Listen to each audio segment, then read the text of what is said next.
आज हम लोग बात करेंगे Lalit Narayan Mithila university BA third year Hindi honours में जो 20 नंबर का ऑब्जेक्टिव क्वेश्चन पूछा जाता है वही क्वेश्चन को करने वाले हैं। चलिए क्वेश्चन को करते हैं। तो पहला क्वेश्चन है, ननको सिंह किस कहानी का पात्र है? तो ये हो जाएगा गुंडा का। ननको सिंह किस कहानी का पात्र है? तो ये गुंडा का होगा। सूबेदारनी किस कहानी की पात्र है? सूबेदारनी जो है वो किस कहानी की पात्र है? तो ये है उसने कहा था। उसने कहा था कि पात्र सूबेदारनी है। फिर कानों में कंगना के लेखक है राधिका रमन प्रसाद सिंह। राधिका रमन प्रसाद सिंह है। सच का योद्धा कहानी सच की योद्धा कहानी के लेखक कौन है? सच का योद्धा जो कहानी है उसका लेखक है सुदर्शन। फिर तत्सम कहानी के लेखक कौन है? तत्सम कहानी का लेखक हो जाए ज्ञानेंद्र कुमार। तत्सम कहानी का लेखक ज्ञानेंद्र कुमार। रामेश्वरी हृदय से बुरी नहीं थी। रामेश्वरी हृदय से बुरी नहीं थी। यह पंक्ति किस कहानी की है? तो ये पंक्ति हो जाएगी ताई की। रामेश्वरी हृदय से बुरी नहीं थी, ये कहानी हो जाएगा ताई की। बाबू रामजी दास किस कहानी की पात्र है? तो ये भी ताई की हो जाएगी। बाबू रामजी दास किस कहानी का पात्र हो जाएगा? तो ये भी ताई की हो जाएगी। फिर मकरीन कहानी के लेखक, मकरीन कहानी जो है उसका लेखक है यशपाल। मकरीन कहानी के लेखक यशपाल है। शरणदाता कहानी के लेखक का नाम, शरणदाता कहानी है उस कहानी के लेखक का नाम है, शरणदाता कहानी के लेखक का नाम है वृंदावन लाल शर्मा। वृंदावन लाल शर्मा इसके कहानी का लेखक है। इंस्टॉलमेंट कहानी के रचयिता कौन है? इंस्टॉलमेंट कहानी है उसके रचयिता हैं भगवती चरण शर्मा। भगवती चरण शर्मा इस कहानी के इंस्टॉलमेंट कहानी के रचयिता है। फिर सिद्धू, धीसु किस कहानी की पात्र है? धीसु है कफन का, और माधव भी कफन का ही पात्र है। और ये दोनों के बीच में बाप बेटे का संबंध है। धीसु माधव का पिता है। धीसु माधव का पिता है। ठीक है। तो ये हजारा सिंह किस कहानी का पात्र है? हजारा सिंह हो जाएगा उसने कहा था। बौधा सिंह भी उसने कहा था। इसमें सूबेदारनी फिर और सब आती है, वो सब इसी का हो जाएगा उसने कहा था कि। चलिए आगे बढ़ते हैं। आ गया ना ये लहना सिंह वाला। लहना सिंह किस कहानी के पात्र है? लहना सिंह हो जाएगा उसने कहा था। लहना सिंह भी उसने कहा था। रज्जब किस कहानी का पात्र है? तो ये हो जाएगा शरणागत। रज्जब जो है वो है शरणागत का पात्र है, शरणागत कहानी का पात्र है। महाराजा बलवंत सिंह किस कहानी का हो जाएगा? तो ये हो जाएगा गुंडा। महाराजा बलवंत सिंह गुंडा का पन्ना भी गुंडा का ही पात्र है। फिर राजा चैत्य सिंह ये भी गुंडा का ही पात्र है।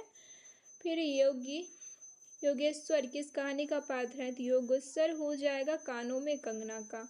योगेश्वर हो जाएगा कानों में कंगना का। कीरत सिंह कहानी का पात्र है। कीरत सिंह किस कहानी का पात्र है? तो ये हो जाएगा कानों में कंगना। कीरत सिंह भी कानों में कंगना का हो जाएगा। फिर किरनी किस कहानी का पात्रा है? तो ये हो जाएगा ये भी कानों में कंगना। किरनी हो जाएगा कानों में कंगना। फिर नरेंद्र किस कहानी का पात्र है? नरेंद्र भी कानों में कंगना का पात्र हो जाएगा। इससे आगे है मनोहर किस कहानी का पात्र है? मनोहर हो जाएगा ताई का। मनोहर जो है वो ताई का पात्र है। सलीम के पिता का नाम, सलीम का पिता का नाम हो जाएगा मोहम्मद हलीम हो जाएगा। सलीम के पिता का नाम मोहम्मद हलीम। आगे बढ़ते हैं।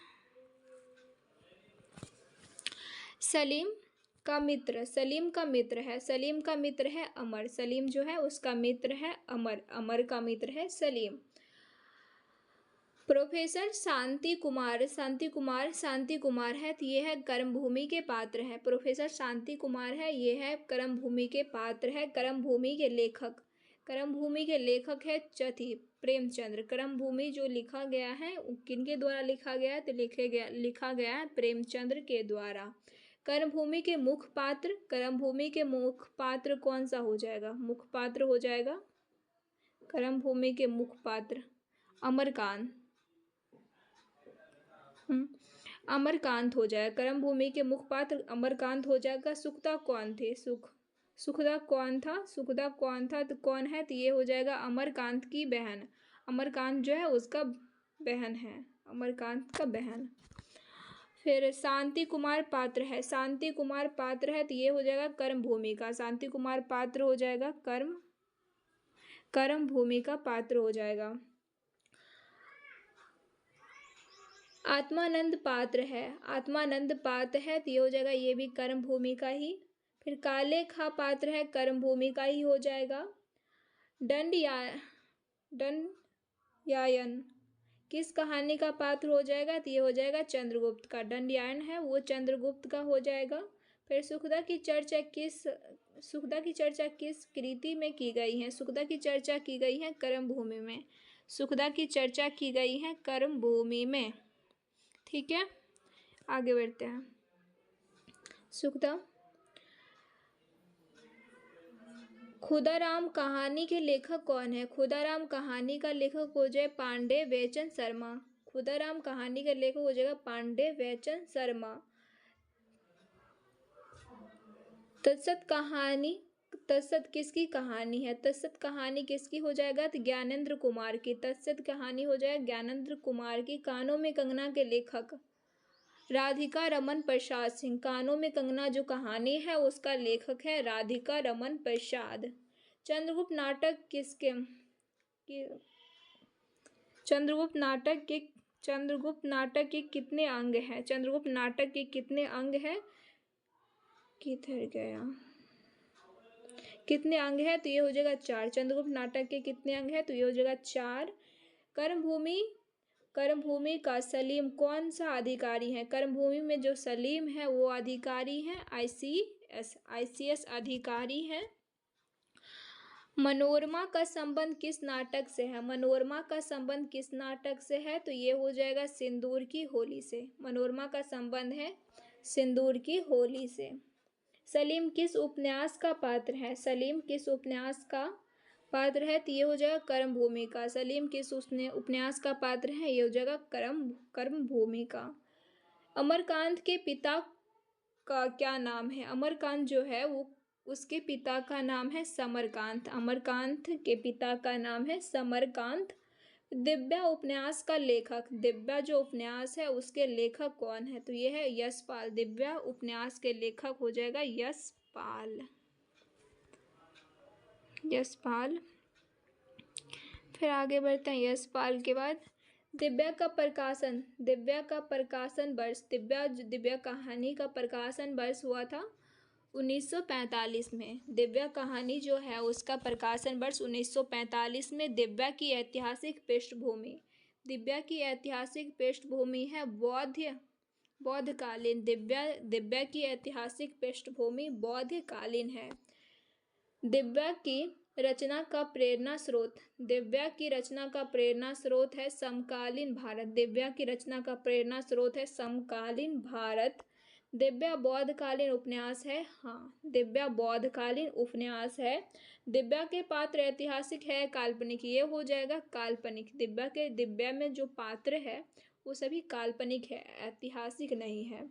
दिव्या ऐतिहासिक उपन्यास है तो ये नहीं हो जाएगा क्योंकि दिव्या काल्पनिक उपन्यास है, तो ऐतिहासिक उपन्यास नहीं है। सही आंसर इसका हो जाएगा नहीं, ये ऐतिहासिक नहीं होके काल्पनिक है। दिव्या उपन्यास का पुरुष पात्र, दिव्या उपन्यास का पुरुष जो पात्र है वो हो जाएगा पृथुसेन, रुधिर और मारिथ। ठीक है, आगे है आचार्य देव शर्मा कौन है, आचार्य देव शर्मा कौन है, तो ये हो जाएगा मद्र के धर्मास्थान प्रधान है, मद्र के धर्मास्थान प्रधान है।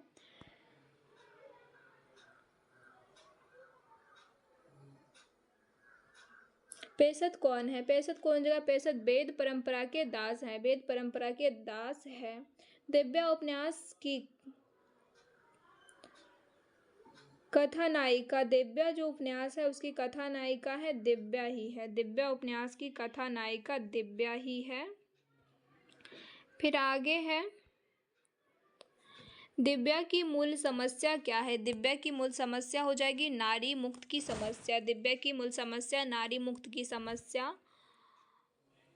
यशपाल की, यशपाल का दृष्टि, यशपाल का दृष्टि है मार्क्सवादी। यशपाल का दृष्टि मार्क्सवादी है। सीरो, सीरो किस उपन्यास का उपन्यास, सीरो किस उपन्यास में है? सीरो किस उपन्यास में है? तो जगह दिव्या में। दिव्या की समस्या का संबंध किससे है? तो ये दिव्या से ही हो जाएगा। दिव्या की संबंध, दिव्या की समस्या है दिव्या से ही हो जाएगा।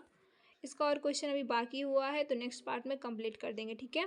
Thank you so much. और थोड़ा सा वीडियो पसंद आ रही होगी तो लाइक शेयर एंड सब्सक्राइब कर दीजिएगा, ठीक है। Thank you.